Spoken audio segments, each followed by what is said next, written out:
कैसे हैं प्यारे बच्चों। आई होप कि आप लोग बहुत अच्छे होंगे। साथियों, आप लोगों का जो है ना, जितने भी विद्यार्थी क्लास 9th में गए हैं उनके लिए जो है नया बैच आ चुका है। साथियों, आप लोगों का नया क्लास स्टार्ट हो चुका है। तो देखिए, आप लोगों का क्लास 1 है। आप लोगों का क्लास 1 में हम लोग जो है साइंस, यानी कि साइंस में सबसे पहले बायोलॉजी का चैप्टर 1 करने वाला है, जिस चैप्टर का नाम है साथियों कोशिका। ठीक है, तो कोशिका अर्थात सेल के जितने भी जो है इंपॉर्टेंट क्वेश्चन होंगे, इंपॉर्टेंट जो होगी नोट्स होंगे, उन सभी को हम लोग बिल्कुल आसान भाषा में जीरो लेवल से, यानी कि समझिए कि एकदम जीरो लेवल से जो है हम लोग सीखने वाले हैं। ठीक है, जीरो लेवल से सबसे आसान भाषा में और एक ही वीडियो में समाप्त होने वाला है क्लास। ठीक है, यानी कि साथियों एकदम विस्तार पूर्वक जो हम लोग क्लास को करेंगे। ठीक है, तो स्टार्ट करते हैं क्लास को। चैनल पे पहली बार आए हैं तो चैनल को सब्सक्राइब अवश्य ही कर लीजिएगा।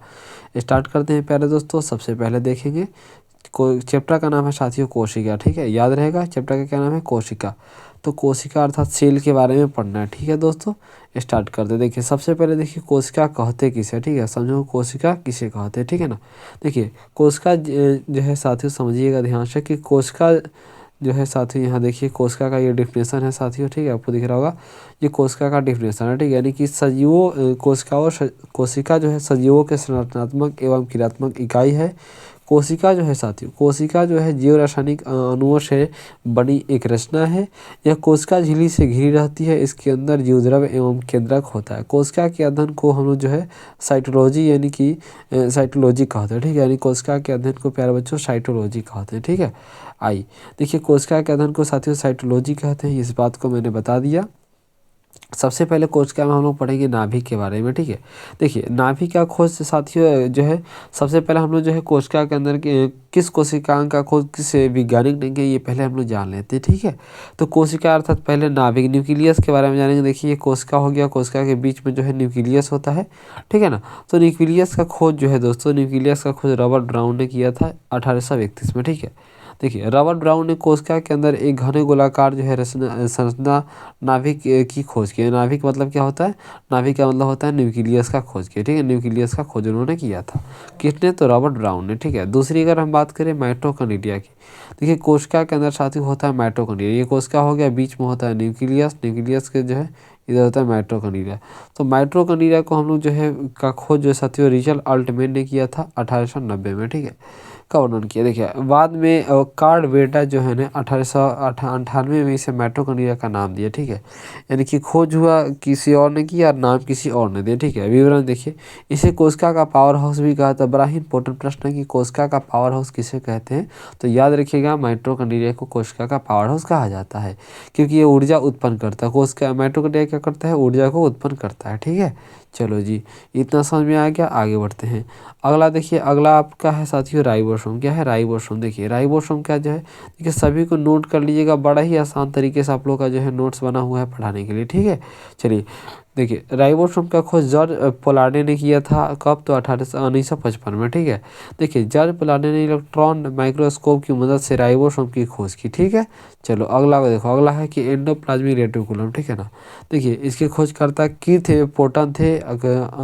खोज जो है 1900 साथियों 45 में हुआ था। ठीक है, और यह झिल्लीदार संरचना है जो प्रोटीन और वसा संश्लेषण में मदद करती है। ठीक है, इसके बाद है लाइसोसोम। तो लाइसोसोम जो है इसका खोज क्रिश्चियन ड्यूड ने किया था 1955 में। इसे कोशिका का जो है डाइजेस्टिव बैग कहा जाता है। ठीक है ना, लाइसोसोम को। अर्थात देखिए, कोशिकांग के अंदर अगर कोई जो है कोशिकांग मर जाता है तो उसे डाइजेस्टिव यानी कि पचा जाता है। इसे हम लोग इसीलिए हम लोग जो है इसे साथी जो है कोशिका का क्या कहते हैं, डाइजेस्टिव बैग कहा जाता है। ठीक है, क्योंकि यह अपशिष्ट पदार्थों का क्या करता है, नष्ट करता है। ठीक है, चलो इसके बाद है गोल्जी बॉडी। देखिए, गोल्जी बॉडी की खोज कैमिलो गोल्जी ने किया। कब, तो 1898 में। यह प्रोटीन और लिपिड से संशोधित पैकेज और वितरण में मदद करता है। ठीक है, चलो अगला देखो। अगला है केंद्रिकाय, यानी केंद्रिकाय क्या होती है, तो देखिए इसका खोज जो है ना एडवर्ड वान बेनहेट ने किया था। ठीक है, और थियोडोर बवेरी ने भी किया था। ठीक है, कब, तो 1883 और 88 में। ठीक है, ये कोशिका में विभाजन में सहायता होता है। ठीक है, चलो अगला देखो क्लोरोप्लास्ट। जिसकी खोज जो है J.N. वान मोल थे 1837 में खोजा था। यह प्रकाश संश्लेषण के लिए जिम्मेदार है, ठीक है। यानी कि क्लोरोप्लास्ट में किस में जिम्मेदार होता है, तो प्रकाश संश्लेषण में, ठीक है। सभी चीज़ों को हम लोग विस्तार पूर्वक पढ़ेंगे। पहले हम लोग खोजकर्ता के बारे में जान लेते हैं, ठीक है। प्लाज्मा झिल्ली का खोज जो है चार्ल्स ओवर्टन ने किया था और 1895 में। यह कोशिका की बाहरी सीमा होती है, ठीक है, प्लाज्मा झिल्ली। समझ के बातों को आगे बढ़ेंगे इसी के साथ। देखिए अब हम लोग जानेंगे कोशिका का सिद्धांत किसने दिया। देखिए कोशिका का सिद्धांत की अगर हम बात करें ना दोस्तों, तो कोशिका का सिद्धांत जो दिया ना, वो जर्मन वैज्ञानिक स्लाइडन और श्वान ने 1839 में कोशिका का सिद्धांत प्रस्तुत किया था, ठीक है ना। तो जो इस प्रकार था, यानी कि स्लाइडन और श्वान जो थे वो कोशिका का सिद्धांत दिया था। उन्होंने कब दिया था और क्या क्या दिया था, इस बात को जानिए। देखिए कब दिया था, तो 1839 में, और क्या क्या बातें बताई थी इस चीज़ को हम जानते हैं, ठीक है ना। चलो जानो ध्यान दो यहाँ पर। देखिए प्रत्येक जीव एक या अनेक कोशिकाओं का बना होता है। उन्होंने पहली बात बताया कि प्रत्येक जीव जो होते हैं वो एक या अनेक जीव कोशिकाओं से बने होते हैं। दूसरा बात बताया कि प्रत्येक जीव की उत्पत्ति एक कोशिकाओं से होती है, यानी कि प्रत्येक जीव की उत्पत्ति जो है साथी एक कोशिकाओं से ही होती है, ठीक है। तीसरा बात उन्होंने यह बताया कि प्रत्येक कोशिका स्वतंत्र इकाई है, लेकिन सब मिलकर किसी कार्य को संपन्न करती है। और चौथा बात उन्होंने बताया कि प्रत्येक कोशिका में एक केंद्रक होता है जो कोशिका का मुख्य कार्यकर्ता होता है, ठीक है। अब देखिए कोशिका के अंग, यानी कोशिका में क्या क्या होते हैं और उनके क्या क्या जो है साथियों कार्य होते हैं, इस चीज़ के बारे में हम लोग पढ़ेंगे, ठीक है।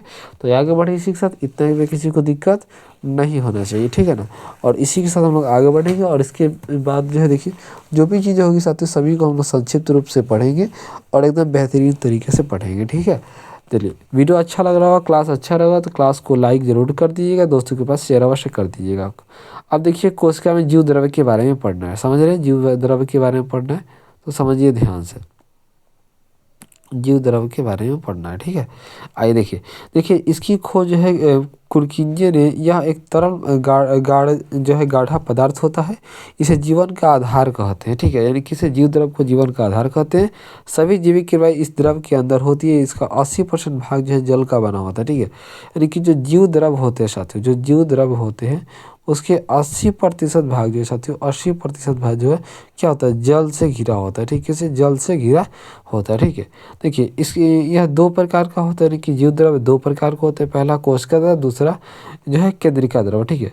तो कोशिका द्रव्य जो है कोशिका द्रव्य कोशिका को सूखने से बचाता है, ठीक है। कोशिका जो द्रव्य होता है, यानी कि कोशिका जो द्रव्य उसमें भरे रहते हैं कोशिका में, ये करते हैं कोशिका को सूखने से बचाते हैं। समझ में आ गया। चलो जी आगे बढ़ते हैं, आगे बढ़ेंगे। आप देखिए कोशिका भित्ति, इसके बाद क्या होता है, कोशिका भित्ति होता है। देखिए यह सेलुलोज का बनाता है। कोशिका भित्ति किसका बना होता है, तो सेलुलोज का बनाता है और केवल पादप में ही पाया जाता है। कोशिका भित्ति किसमें पाया जाता है, तो केवल पादप कोशिका में पाया जाता है, ठीक है। देखिए ये पेड़ पौधों को सुरक्षा देता है। दूसरा बात कि जीवाणु एक पादप होता है जिसकी कोशिका भित्ति जो है पेप्टिडो ग्लाइकेन की बनी होती है, ठीक है। और चौथा बात है कि कवक की कोशिका भित्ति कायरीन की बनी होती है। कवक की कोशिका भित्ति किसकी बनी होती है, तो कायरीन की। यहाँ सब्जेक्टिव बनेगा बहुत सारा, ठीक है। अब देखो इसके बाद देखिए साथी, इसके बाद क्या है, तो इसके बाद साथियों समझेंगे सभी लोग। इसके बाद क्या है देखो, तो इसके बाद अब देखो क्या है, इसके बाद क्या है तो समझो। इसके बाद है कोशिका झिल्ली के बारे में, ठीक है। किसके बारे में, तो कोशिका झिल्ली के बारे में समझो ध्यान से। कोशिका झिल्ली, चलो दोस्तों देखो कोशिका झिल्ली क्या है, देखिए यानी कि इसको हम लोग इंग्लिश में कहते हैं सेल मेम्ब्रेन, ठीक है ना। तो कोशिका झिल्ली क्या है तो समझते हैं ध्यान से। देखिए यह जंतु एवं पादप दोनों में पाया जाता है। कोशिका झिल्ली जो होता है ना, वो जंतु में भी और किसमें, पादप में भी पाया जाता है, समझ गए। देखिए कोशिका के अंदर के सभी अवयव इसी झिल्ली से के अंदर होते हैं, ठीक है। देखिए कोशिका हो गया, ये कोशिका झिल्ली बाहर होता है इसे, ठीक है ना।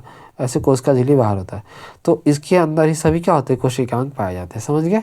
आगे बढ़िए, अगला है कि देखिए यह कोशिका के अंदर जाने वाले पदार्थ का नियंत्रण करता है। और चौथा बार कि यह अर्ध परिगम्य होता है। ये कैसा होता है, अर्ध, यानी कि देखिए परगम्य नहीं होता है, न ही अपरगम्य होता है, अर्ध परगम्य होता है।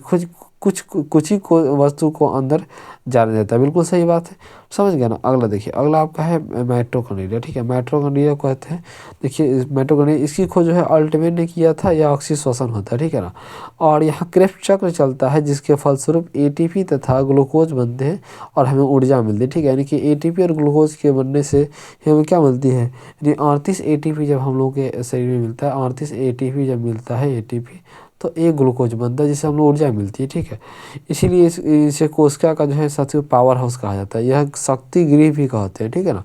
देखिए साइटोकाइनेरिया के आंतरिक दीवारें की क्रिस्टी होती है, ठीक है ना, समझ गए। अब देखिए साथियों आज इस क्लास में जो है ना साथियों हम लोग जो है इतना हम करेंगे, इसके आगे हम लोग जो है साथियों जो है क्लास डे 2 में करेंगे, ठीक है। डे 1 में हमने इतना पढ़ा और डे 2 में हम लोग नेक्स्ट जो है क्लास को यानी कि इसके आगे जो भी है टॉपिक उसको हम लोग कवर करने का प्रयास करेंगे, ठीक है। तो थैंक्स फॉर वॉचिंग, सभी को जय हिंद।